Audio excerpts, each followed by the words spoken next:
Сәлем достар, қалдарыңыз қалай? Бүгін сіздермен Лаура Тілегенова. Мен сіздерге әрқашан түйсікпен ойлай біл атты кітапты келесі бөлімдерде сіздерге жеткізем деген болатынмын. Бірақ мен тағы да бір жаңа кітаппен толыққанды оқып таныстым десем болады. Ол ойланып барып бай бол, яғни Думай и богатей деген кітап. Мен онымен толыққанды оқыдым, бітірген бойдан мен оны оқығанда бірден бәрін жазып отырамын дәптерге, белгілеп отырамын. Мысалдар болсын, әр нәрселер болсын, бәрін белгілеп отырамын. Соны сіздермен бірден бөлісейін деген ойым бар. Дәл қазір сіздерге бірнеше мысалдар айтып, осы кітапты өзімнің оқығаныммен қысқаша сіздермен қазір бөлісетін болам. Ал сіздер осы мысалға қарап, өздеріңіздің әрмен қарай ойларыңызды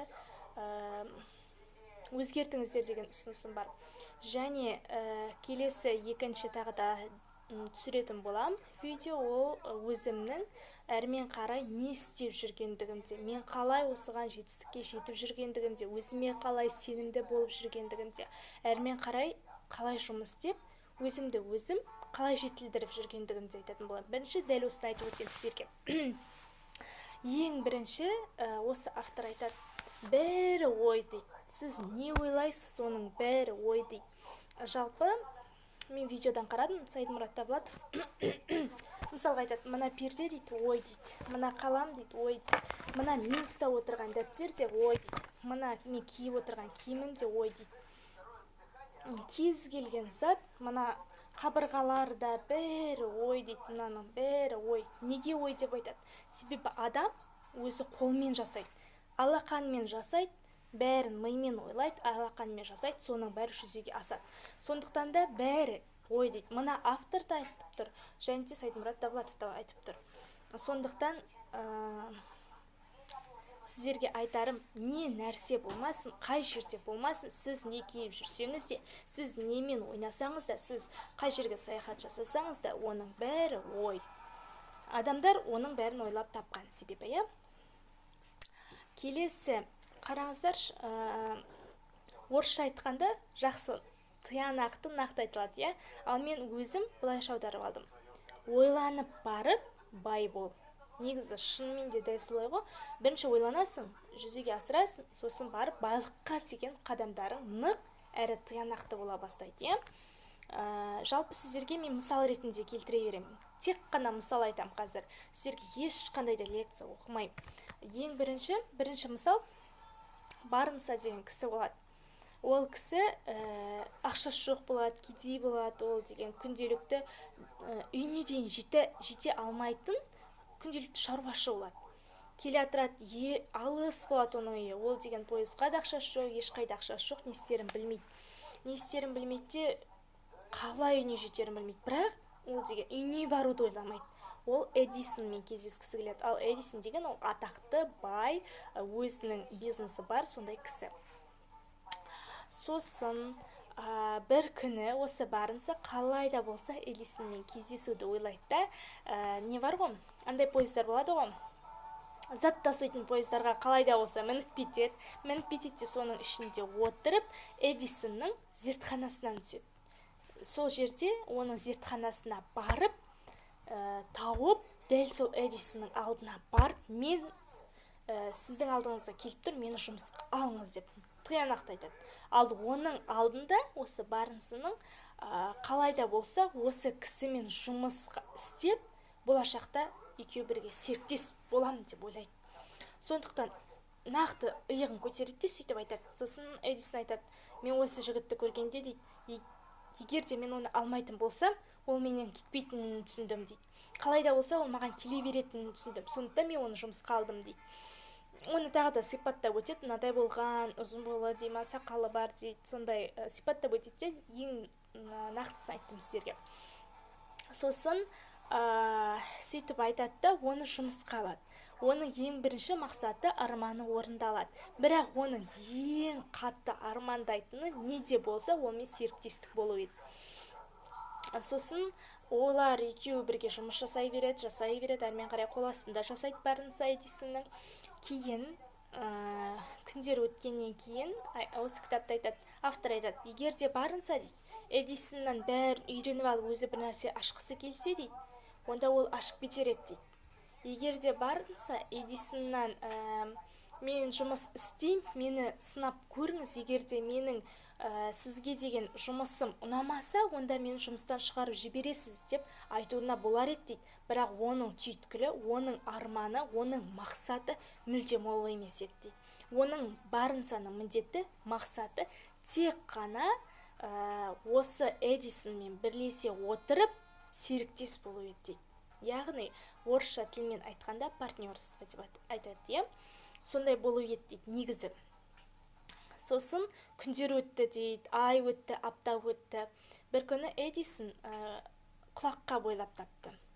Құлаққапты ойлап тапты. Эдисонның құлаққаптары деп аталды ол деген, бірақ өкінішке орай оның сатылымы жоғарыламады, табыс әкелмеді.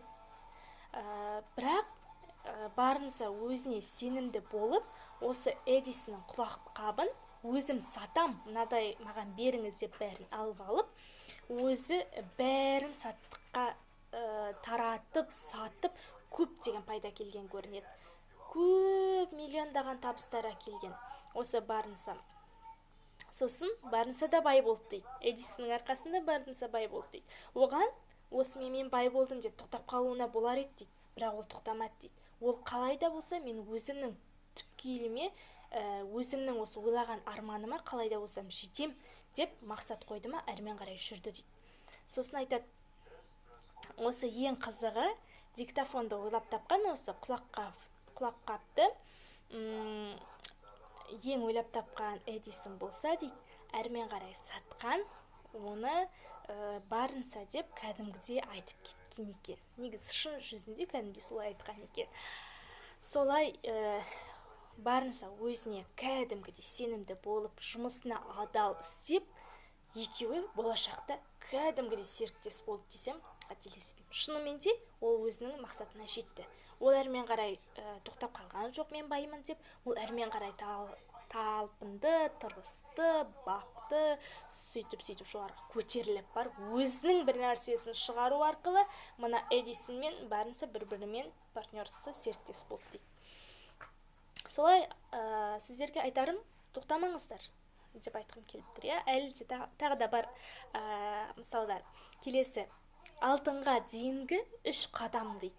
Қараңыздар, бұл жерде Дерби деген кісі бар. Ол страховкада жасайды, сақтандыру қызметкері болып жасайды. Бірақ оның адамдары келеді де, ол түсіндіреді, бәрін айтады, қағазға жазып береді, бірақ адамдар кетіп қалады. Ақшасы жетпейді, ақшасы жоқ болады, адамдар өте аз болады. Бір күні дейді, осы Дербидің ағасы бар дейді. Ол ағасы алтын бар екен естіген, бір тауда алтын бар екен естіде, осы Дербиге айтып, екеуі бірге сол алтынды қазуға барады. Қазуға барады, сол жерден қазат, көп қазат таппайды, қазғанда бір алтынды көреді. Алтынды көргенде өз көздеріне өздері сенбей, зергерлікке барады. Ол алтынды тапсырады, тапсырған кезде шынымен де өте көп ақша береді. Олардың ойламаған ақшаларын береді. Кейін сол ақшаларын алғаннан кейін олар қарыздарын жабады, әртүрлі жерлерге төлейді, адамдарға деген қарызы болсын, банкке деген қарыздары болсын, соның бәрін жабады. Келесі күні дәл сол жерден тағы да қазуға тырысады. Қазат, көп қазат. Енді бұдан да көп қазат. Таба алмайды, шаршайды, шалдығады, үйлеріне кетеді, болды дейді, осымен тоқтатады.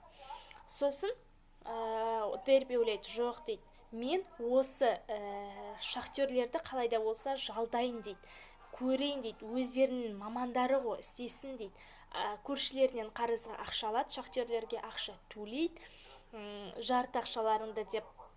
Сосын сендер мына жерден қазыңдар дейді, алтынды, осы жерде алтын бар дейді, маған тауып беріңдер дейді. Қасында отырады ғой, сосын қазып атырғанда бірден шахтерлер алады да алтынды тауып алады. Алтынды тапты, алтынды иесіне қайтарды, оны зергерлікке өткізді, ақшасын алды. Ақшасын алғаннан кейін көршілердің қарызын берді, шахтерлердің жарты жалақысын берді. Сонымен ақша кетті. Қараңыздаршы, бір ғана кішкене ғана қалғанда ана екеуі бірлесе отырып алтынды алуға болатын еді, бірақ олар шыдай алмай қалды соңына дейін.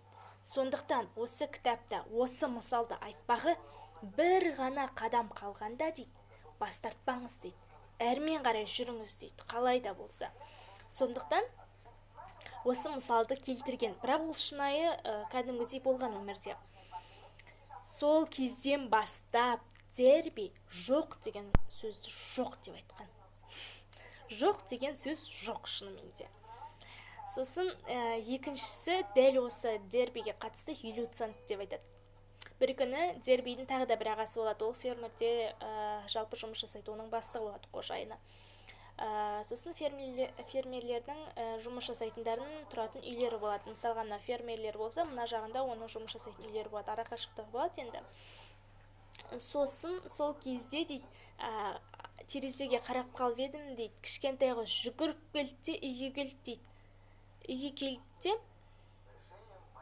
ағасынан, осы ағасы, Дербидің ағасынан, маған 50 цент беріңізші деп сұрады дейді. Ағасы қарайды да айтады, жоқ менде 50 цент, бар үйіңе дейді. Сосын жақсы дейді. Сосын ана қыз әлі тұрады. Сосын ағасы байқамайды оны, газеттен ақтарып нәрселер қарап отырады да, бұрылып қарағанда ана қыз тұрады. Не істеп тұрсың, үйіне бар деп айқайлайды. Сосын ана қыз тұрады да, ағай, менің деген анама ақша керек еді дейді. Кет үйіңе дейді. Айқайлап кәдімгідей тонмен сөйлейді. Сосын жақсы дейді, бірақ орнынан қозғалмайды. Сосын тағы да қарап қалса ана қыз тұрады, одан сайын ашуланады, қолына бір нәрсені алады да жүгіре түседі. Жүгіре түскенде ана қыз бір адам шақты артқа қарай басады, басқанда бетіне қарайды, тік қарайды, жоғарыға қарайды ана кісіге. Сосын айтады, ағай дейді, маған 50 цент керек, маған ол анама керек ол ақша дейді. Ағасы дейді, сол кезде ешқандай да эмоция болған жоқ дейді, не істерін білген жоқ дейді, қалтасынан ақшаны алды дейді, 50 центті берді дейді. Сонда қараңызшы, қалай, Сонда Дербидің өзі таңғалып қалған, осындай қатал ағасы бір кішкентай қызға 50 центтің бергендігін мысалға. Сонда айтады, ана қыз, кішкентай қыз менің ағамды қалай жеңді екен дейді. Сонан бастап Дерби қатты таңғалады, ағасы да отырып таңғалады. Мен мына қызға қалай жеңіліп қалдым мына қыздан дейтін көрінеді. Сондықтан ештеңеден ешқашанда жеңілмеңіздер, тек қана алға қарай жүріңіздер. Содан бастап Дерби дейді, ештеңеден мойымайды дейді. Айттым ғой мана сіздерге, сақтандыру қызметкері болып жасады дейді ғой. Осы екі мысалды күнделікті миына алып жүреді дейді Дерби. Манағы алтынға дейінгі 3 қадаммен 50 центті екеуін бірге күнделікті миында ұстайды дейді. Сақтандыру қызметкері болып істегенде алдына клиенттер келеді ғой. Сонда келген кезде олар қалай да болса оларды көндіреді дейді. Осы екі мысал арқылы жетеді дейді оларға. Жеткен кезде ода ақшалары біртіндеп көтеріліп келе жатыр көрінеді екен. Солай екен, достар. Сөйтіп ол өзінің страховкасын, сақтандыру қызметін, жалпы өзінің мамандығын мықтап тұрып дамытатын көрінеді. Әрмен қарай дамытқан. Осы екі мысалды есіне сақтап, өзіңіз осы екі мысалдан қандай қорытынды жасадыңыздар, соны төменге жазып кетіңіздер. Сосын келесінде Дерби дейді, енді не болады ғой, сөздік болады ғой, қазір сөздік қолымда жоқ болып тұр, сөздік болады ғой, енді білесіздер ғой сөздік не екенін. Сөздіктен дейді, ашады дейді, қандай сөздік болмас, мейлі орысша болсын, мейлі ағылшынша болсын, басқа тілден аударылсын дейді, артын ашады, сосын мүмкін емес деген сөздің бәрін сызады дейді. Қараңыздар, шынымен де бәрі мүмкін, бәрі сіздің қолыңыздан келеді. Отырып қалу да сіздің қолыңыздан келеді. Әрмен қарай даму да сіздің қолыңыздан келеді. Тек қана оған талпыныс керек, жүрек керек. Әрмен қарай сіздерге армандарыңыз, мақсаттарыңыз нық болу керек. Сосын автор жалпы бай адамдардың неге байлықты ойламауын айтады. Оның 5 қағидасын айтып кетеді. Бірінші қағидасы, олар күнделікті кедейлікке үйреніп қалған дейді. Тек қана ойлайтыны кедей, тек қана ойлайтыны жетіспеушілік, тек қана ойлайтындары тамақ, соларды ойлай береді дейді. Сондықтан да дейді. Екіншісі бақытсыздық дейді. Бақытты бола алмай қалсам, егер де ақшам менің көп болып кетсе, мен ол ақшаға үйреніп қалсам, ол ақша ертең жоқ болып қалып жатса деген кілең бақытсыздықты ойлайды дейді. Сосын үшіншісі кедейлікке үйренген адамдар дейді. Төртіншісі сәтсіздікті ойлай беретін адамдар дейді. Жолым болмай қалатын деген адамдар дейді. Бесіншісі поражение, аяқтан құлау. Сондайларды ойлайтын адамдар дейді жалпы. Енді жалпы дейді, автор айтады, сіз нені қалайсыз дейді, соған қалай да болса қол жеткізем деп талпыныңыз дейді. Мынада үлкен бір арманды жазып, толған бір арманға жетем, бәрін ойлай етпеңіз дейді. Мүлдем шынымен де солай ғой. Мысалға сіз аласыз, мына дәптерге аласыз да жазасыз, мынаны істеймін, бір жылдық іште мынаны ашам, бүйтем, мына жерге барам десеңіз, оның бәрі орындалмайды. Себебі олар сіздің миыңызда емес, сіздің санаңызда емес олар деген, оның бәрі сіз жеткізе алмайсыз. Сіз мына түйсікке оны қабылдата алмайсыз, түсініп тұрсыз ба? Сіз қалай да болса, мысалға сіздің 10 арманыңызды жазыңыз. Брайан Трейсидің өзі айтады ғой, енді жаза беріңіз, нені қарайсыз, соны жаза беріңіз. Жақсы, сіз жазыңыз бәрін. Бірақ ол дұрыс айтады. Сіз 10 арманыңызды жаздыңыз ба? Сіз осы жылы дейді, бір ғана арманыңызды орындайын деп жаздыңыз дейді. Жалпы мен өзім толған армандарым бар. 25 жасқа дейін мен бәрін ыңғайлап тастау керекпін. Мен ешкімге тәуелді болмау керекпін, жалпы. Сонда мен өзімнің қойған армандарым бар. Мысалға мен бір жылдық жоспарым бар, мен бекітем оны. Осы 2019 жылғы жоспарым бар, оны бекітем, оның бәрін жазам. Олар орындалды ма, мен сызам. Автоматты түрде жазам. 2020-да менің өз жоспарым бар. Мен не істеймін, оның бәрі бар. Ертең алдағы уақытта дейін, Алла қосса дейін, сіздермен міндетті түрде бөлісетін боламын. Оны міндетті түрде ютубқа салам, бөлісем, сіздермен қуанышымды бөлісем. Сондықтан достар, айтқым келмегі, кімде кім автор болмасын, айтады, бір ғана қатты арманды дейді, сіздер жазып соған қалай да болса жетем деп талпыныңыз дейді. Тағы да бір күшті нелер бар, мысалдар бар. Әлі уақыт деген 17 минут. Айта берейін сіздерге. Жалпы Генри Форд дейді, ол машинаның бөлшегін шығарды дейді. Не болып кетті? Айта берейін. Машинаның бөлшегін ойлап таба алмайды дейді. Жалпы машиналарын былайынан шығаратын адам ғой. Ойлап таба алмай жатыр, машинаға керекті бір бөлшекті дейді. Сосын оның қол астындағы адамдар бар ғой, қол астындағы адамдарға айтады, сендер қалай да болса табыңдар, осы бөлшек табыңдар деп оларға бұйрық береді. Бұйрық бергенде қол астындағы адамдар айтады, біз таба алмаймыз дейді. Біз оны іздестіре алмай жатырық дейді, жоқ дейді ол деген. Сосын сөйтеді, 6 ай өтеді. Жоқ дейді, сендер қалай да болса табыңдар дейді. 6 ай өтеді, таба алмайды, тағы да өтеді, содан кейін барып бастығына барады, біз оны таба алмадық дейді. Сол машинаның бір ғана бөлшегін біз таба алмадық, жоқ дейді. Генри айтады, қалай да болса табасыңдар дейді. Ол бар дейді. Ол өзі де білмейді енді, бірақ қол астындағыларға табыңдар деп тұр. Мен сендерге ақшаны төлеп отырмын, ал сендер болса оны табыңдар дейді. Бір күні бір жыл өтеді. Бір жылдан кейін тағы 6 ай өтеді. 6 ай өткеннен кейін барып, ол машинаның бөлшегін табады. Бастық, біз таптық деп барып айқайлайды. Сонда ғана оның көзі жетеді. Оның кәдімгідей бір ғана нәтижеге қол жеткізетіндігіне сеніп тұрғандығы, қалай да болса мен оны табам, оны жеткізем деп тұрғандығы. Қараңыздар, сонда ол қол астындағыларды, мына мысалға қол астындағы адамдар болсын, сол адамдарға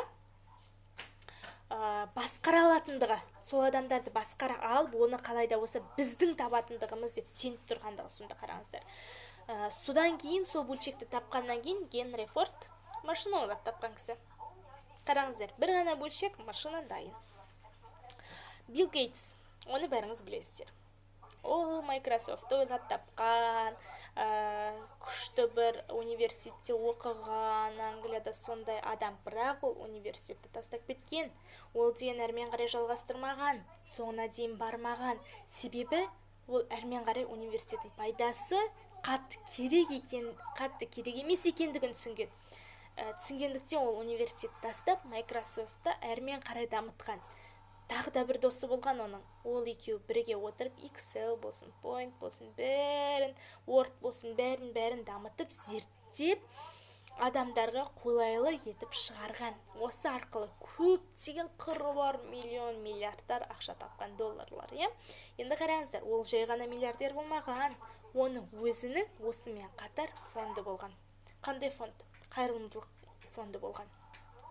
Ол әрбір мұқтаж жанға, әрбір мына жетімдер болсын, әрбір мына қарттар болсын, бәріне өзінің қайырымдылық, енді ақша керек қой, енді әрбір адамға бір жерін ота жасату үшін сондай адамдардың бәріне ақша беріп отырған. Жалпы өзінің фонды болған. Сондықтан ол тек қана бір Microsoftпен ғана шектеліп қоймаған, ол өзінің қайырымдылық фондын ашып кеткен. Енді сіздерге тағы да келесі мысал, ол Стивен Спилберг деген. Жалпы ол, егер де сіздер интернеттен, Google'дан Стивен Спилберг деп қарасаңыздар, ол атақты кинорежиссер. Ол оған қалай жетті, білесіздер ме? Оған оңай жеткен жоқ ол. Оған жетуі де оның көптеген күшті, көптеген айтады ғой, ынтаны, жігерді қажет етті. Себебі қараңыздар, ол кезінде кедей болған. Кейін ол бала кезден бастап армандаған, мен өскенде кинорежиссер болам деген. Қалай да болса мен оған жетем деп талпынған, тырысқан, иә.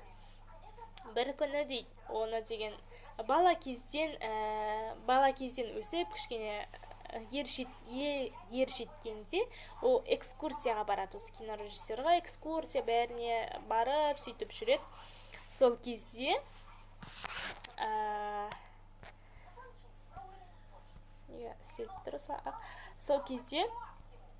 барып жүргенде, ол дейді, бір жерде, бір шұңқыр сияқты бір жерде бір нәрсе болып, мысалға, барлық экскурсия жасап жүрген адамдар болса, мынау сол Стивен болса, бір жерде қалып қойды дейді. Бір жерде шұңқыр бар, сол жерде қалып қойды дейді. Қалып қойды, ал қалғандар экскурсияға кетіп қалды. Ол қалып қойды, трамвайдан қалды, бәріне қалды, сол жерде қалды дейді. Сосын ол енді үйіне қайта алмай, сол жерде қалады, сол жерде үйренеді. Сосын күнде сол жерде таң атқанда жүреді дейді. Күзетшісі жүреді дейді. Күзетшісіне осылай көрсетеді дейді. Қолын былғайды дейді. Күзетшісі дейді, сосын қолын былғайды дейді. Күзетшісі ойлаған ғой, оны ден кәдімгі костюммен, немен жүргеннен кейін, сумкамен жүргеннен кейін, оны ойлаған, мынау студент болар, осында оқитын болар деп ойлаған екен. Сосын сөйткенде Стивен сол жердегі адамдар кіреді, шығады, бәрін жатқа біледі дейді. Кірген шыққан адамдардың бәрін жатқа біледі, бәрімен араласады дейді. Бір күні бір кастинг ба, сондай бір нәрсе болады ғой, сол кинорежиссерға қатысты бір нәрсе болады. Сол кезде ол барады, жұмысқа қабылданады. Сол кезден бастап оның киносы болады дейді. Бір киноның автор болады дейді. Солдан бастап ол атақты болып сол жерде жұмыс істеп кетеді дейді. Содан бастап оның арманы орындалады дейді. Содан кейін бастап ол бір кино шығарайын деп жатыр. Бірінші киносы сол болады да, ол атақты болады сонымен. Көптеген ақша алып келеді. Ол біріншісі. Екіншісі, жалпы бір киноны шығарайын деп жатыр, түсірейін деп жатыр, бірақ айтады, Стивен айтады, жоқ дейді, бұл киноны шығарып керек емес дейді. Біз мына киноны шығарамыз деп кәдімгідей өзгеріс жасайды. Бәрі аң-таң не істерін білмейді. Ол деген челюсти деп аталатын кино. Сол киноны шығарады. Ол киноны шығарғанда, біріншісінен қарағанда 10 есе, 20 есе, миллиардтаған миллиардер болып кәдімгідей шыға келеді. Бірақ ол онымен тоқталмайды. Миллионы тапқанда да, миллионы шығарғанда да онымен тоқталмайды. Кедергілері болады ғой енді әр нәрседе, ол тоқтамайды. Екіншісі киносы бітті, атақты болды, үшіншісінде тағы да бір кино шығарады. Үшіншісінде одан сайын атақты болып, одан сайын қатты ақшасы болады. Бірақ ақшасы болса да ол тоқтамайды. Себебі оның міндеті, оның арманы кәдімгідей кино режиссер болу. Осыдан кейін тағы да бір кинолар шығарады. Содан кейін ол өзінің кино студиясын ашады. Сол кино студиясын ашып, сонда ол өзі бастық болып, өзі сонда жұмыс жасай бастайды. Қараңыздар, балалық шақтағы арманын өскен кезде жүзеге асырып тұр. Жетем деді, жетті. Ал сіздің жетем деп жетпей қалған арманыңыз бар ма? Неге екенін білесіз ба? Себебі сіз одан тоқтап қалып тұрсыз. Сіз сүріндіңіз. Сіз бас тарттыңыз. Сіз қорықтыңыз. Ал сіз қорықпаңыз. Сіз басыңыз алға қарата. Сіздің қолыңыздан келеді тек қана сеніңіз. Сол арманыма жетем деп мақсат қойыңыз. Міндетті түрде жетесіз. Оп-оңай. Сосын сіздерге айтатыным, жалпы бір жерде дейді, соғыс болып атырады дейді, Чикаго ма сондайда соғыс болып атырады дейді. Соғыс болып атырғанда барлық адамдардың магазиндері болады, соның бәрі құлап түседі дейді. Сол кезде бәрі көшіп кетеді дейді. Енді біршама қыруар ақшадан қырылады ғой, сонда көшіп кетеді, бір ғана адам көшкен жоқ дейді. Мен қалай да болса осы жерден магазинім менің ең атақты магазин болады, мен осы жерде дамытамын деп. Сондай адам болған ғой. Бір ғана адам болды дейді сол кезде. Сол адам дейді, расымен де дамытып, атақты болды дейді сол жерде магазині болып. Қазір музей дейма, сондай дейді, шатаспасам. Жалпы ақшаға жол ашатын 6 кеңес айтып кетеді. Мен осы кеңесті шыны керек осы кітапты оқығаннан бастап жүзеге асырып жүрмін. Жалпы 6 қадам, ол ең бірінші дейді, сізге нақты керек сомманы айтыңыз дейді. Белгілі сумма. Ақша. Қажет сізге қанша ақша керек? Миллион ба? Миллион. Жазыңыз. 200 мың ба? 200. 500 мың ба? 500 мың. Жазыңыз. Жазып қойдыңыз. Екіншісі, сіз оған не бере аласыз взамен. Соны сол дейді. Үшіншісі, оның уақыты, мерзімі. Сіз осы ақшаны қашан алғыңыз келеді. Соны айтады. Төртіншісі, сіздің планыңыз болу керек. Сіз өзіңіздің планыңызды А-Т-Д-А-дан Я-ға дейін бәрін сызу керексіз дейді. Неге? Ол ақшаны қайда жұмсайсыз, қалай болады, соның бәрін жасыңыз дейді.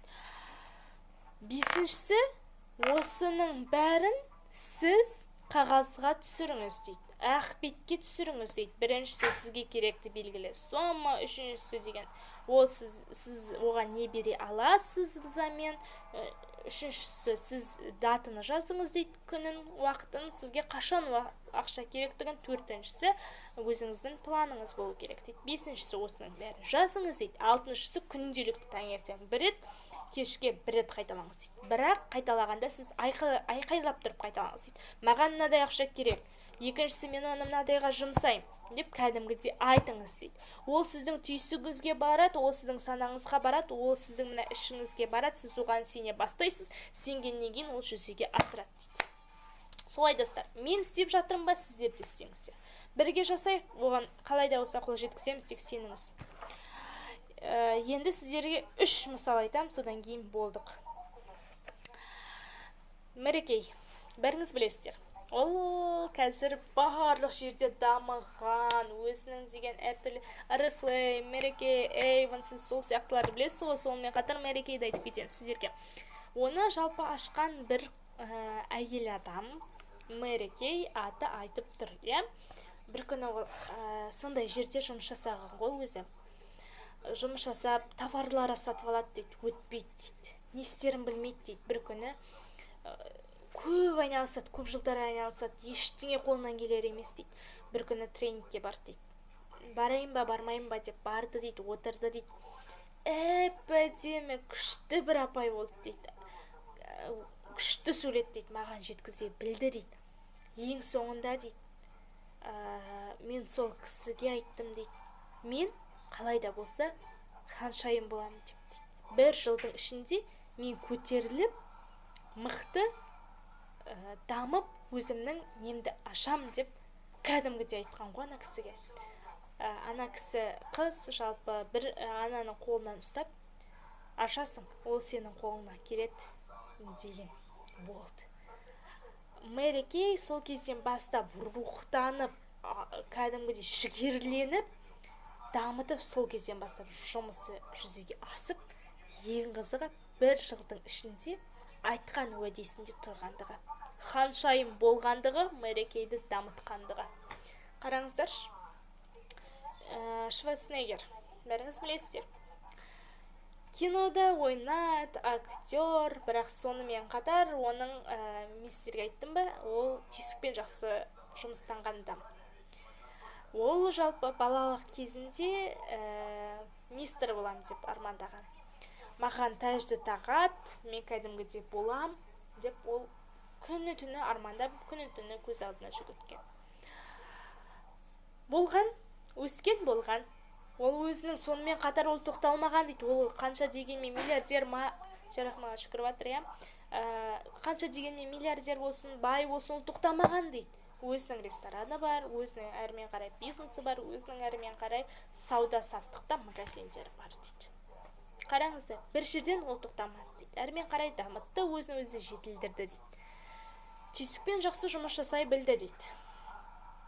Ең соңғы сіздерге мысал, жалпы бір күні дүниеге бір бала келеді. Әкесіне дәрігер айтады, сіздің балаңыз ести алмайды дейді. Әкесі оны қабылдамайды, мүлдем қабылдамайды. Жоқ дейді, менің балам естиді дейді, бірақ құлағы кәдімгідей жоқ болады. Не істейтінін білмейді, қалай балаға жеткізетін, қалай баласының әрмен қарай естіп кетерін жолын іздейді. Сосын бір күні баласы өсет, кішкене дей жайлап өсетте, не істерін білмейді. Қалай естіртерін, қалай ол балаға әрмен қарай құлағын естіп кетерін жолдарын іздестіреді. Не істесем болады дейді, бірақ та ол сенімді болады. Менің балам қалай да болса естиді дейді. 100% сенімді болады. Бір күні дейді, ойына мынадай ой келді дейді. Күнде баласына ертегі оқып беріп отырады дейді. Ертегі ол деген жай ертегі емес, қиялы емес, кәдімгі шын ертегі емес, оның өзінің, осы баласының болашағын айтып беріп отырады. Балам дейді, мысалға сіздерге үсінде айтайын. Балам, ертең сен өскенде газет сатасың дейді. Сол газет сатқанда саған деген мына жұрттар сені аяйды да, ақшаны саған көп беруі мүмкін дейді. Ол саған қиын болуы мүмкін дейді. Бірақ сен сонда шыда дейді. Сен өзіңе сенімді бол дейді. Сенің құлағың қалайда болса естіп кетеді дейді. Сен балам, сен ертең мектепте оқисың дейді. Мектепте сені біреулер кекетуі мүмкін, мұғалімдер саған айқайлап сөйлеуі мүмкін, сол кезде сен қатты естімеуі мүмкін дейді. Сол кезде өзің сабырлы бол дейді. Сол кезден бастап өмірге тәрбиелейді. Өмірге тәрбиелеу ол ертегі арқылы тәрбиелейді баласын. Бір күні өтеді, ай өтеді, жыл өтеді, баласы жетеді, 7 жасқа толады. Сол кезде баласы жұмыс жасағысы келеді, газет сатқысы келеді, бірақ анасы мүлдем рұқсат бермейді. Бірақ бала ертеңінде ата-анасы жұмысқа кеткенде бала газет сатуға кетеді. Көршісіне 40 цент алады, 10 цент па 5 цент па ұмытып қалдым, сондай центті алады, газеттерді сатып алады, жұрттың бәріне газет сатады. Толған ақша әкеледі, көршісінен құтылады, сол ақшасын құшақтап, ата-анасы келгенше үйде төсегінде ұйықтап қалады. Ақшасын құшақтап, сонда анасы жылайды дейді. Менің балам ақшасын құшақтап, кәдімгідей талпынған ең бірінші еңбегі деп дейді. Сол кезде баласы естімейді, оған қатты сөйлеу керек дейді. Сосын бірақ әкесі оның естіп кетерін сенімді болған. Сосын күндер өтеді, ол кәдімгі ортаға барады, андай мүгедектер балдарға бармайды, кәдімгі балдарға барып сабағын оқиды дейді. Сосын барады, оқиды. Қалай баламның әрмен қарай құлағын естіп кетуіне біз білмедік дейді. Бірақ қолына дейді бір келгенде аппарат түсті дейді, келгенде естуі де мүмкін, естімеуі де мүмкін. Ол түсті дейді, қалай түскенін біз білмей қалдық дейді. Түскенде ол өте қатты қорықты дейді, жүрексінді дейді. Егер де мен мынаны тақсам, мен құлағым әрмен қарай естімесе не болады деп қорықты дейді. Бірақ қорқынышын жеңе біліп, сол аппаратын алды да құлағына тақты дейді. Біз сөйлеп едік дейді, бәрі ап-анық естілді дейді. Бала сөйлей алды дейді. Бала сол кезде менің жаңа өмірім басталды. Мен барлық адамдармен сөйлесе аламын. Менің сабағыма деген құлшынысым барлығы жаңа өмір басталғандай ап-ашық бола бастады менің өмірім дейді. Содан бастап бала Нью-Йоркқа хат жазады. Құрметті мынадай сіздің аппаратыңызды алдым, сізге деген алғысым шексіз, мен мынадай болып туылған едім, менің қазір құлағым естиді деп кәдімгідей жазады. Сосын Нью-Йорктағы адам осы балаға кездесуін өтініп, әкесімен кездесіп, келісіп, бірге келіп, сол жерге өзінің бала АТД анализ тапсырады. Анализ тапсырғаннан кейін өзінің өмірі жайлы өзгелермен бөліседі. Өзгелер құлақ естімейтін адамдар осы аппарат арқылы осыны сатып алып, осы баламен осы дәрігер бірге отырып, осы бала сол арқылы миллиардер болып шығады. Сонда әкесі қатты қуанады. Менің балам осындай болған екен. Өзге адамдардың бір ғана менің балам өзге адамдардың бәріне септігі дейді. Естімеген адамдардың бәрін естітті дейді. Солай қатты қуанады. Содан бастап олар өмірі жайдарлы болып, әкесі сенімінен кәдімгідей сенген осы балам жазылады, баламның құлағы естиді деген сенімге айналады. Сенімге айналды ғой енді. Айналғаннан кейін дәлелденеді да. Ол әрмен қарай баласы естиді, баласын естуіне сенімді болған әкесі одан қатты қуанып, әрмен қарай өмірлері шаттыққа толы болады ғой. Сол туралы айтқан. Қараңыздар сонда. Құттай кезінен бастап баласының естімеген баласының естиді деп сенген әкесі өскен кезде қалай да болса естіп кеткендігі. Құдірет, шексіз құдірет. Жалпы сіздер түйсік дегендерді білесіздер ме? Сіздерге сол туралы мәлімет айтып жатырмын. Сіздерге бірінші сабақта айттым. Сіздерге ол туралы өте көп ақпарат айтатын боламын алдағы уақытта. Жалпы сізге айтарым, кедейлік пен сәтсіздік туралы мүлдем ойламаңыздар. Мүлдем ойламаңыздар. Себебі мына жердегі түйсік бәрін қабылдап алады да, болашақтарыңыз сол туралы сол ғана бола бастайды. Және де сіздерге айтып кетер, ең соңғы осы кітаптағы айтып кететіні дейді, егер де сіздерде негатив болатын болса дейді, ара қатынаста негатив болатын болса, ол сіздерге сәтсіздік әкелмейді дейді. Естеріңізде болсын. Барлық адамды жақсы көріңіз, барлық адамға шуағыңызды шашыңыз, барлық адамға көмектесе жүріңіз. Айтарым осы, айтпағым осы. Мен жеті дағды деген кітапты оқып бастадым. Оның 71-ші бетіне келіп жатырмын. Оны оқып болғаннан кейін мысалдармен сіздерге бөлісетін болам. Және де достар, мен сіздерге қазір екінші видеоны салам. Мынау біріншісі байлыққа ойланып барып, байлыққа деген қадам деп те айтуға болады да. Негізі бірақ мен мына жерге жазып қойдым. Ойланып барып бай бол деген жазып қойдым мен. Ойланып барып бай бол. Керемет қошым. Ойланасың, жүзеге асырасың, баспен ойлайсың, бай боласың. Құрметті ағайын, құрметті достар, айтпағым осы, мысалдарым осы. Екінші видеоны дәл қазір күтіңіздер, мен түсірем. Ал дәл осы тақырыпта бітті.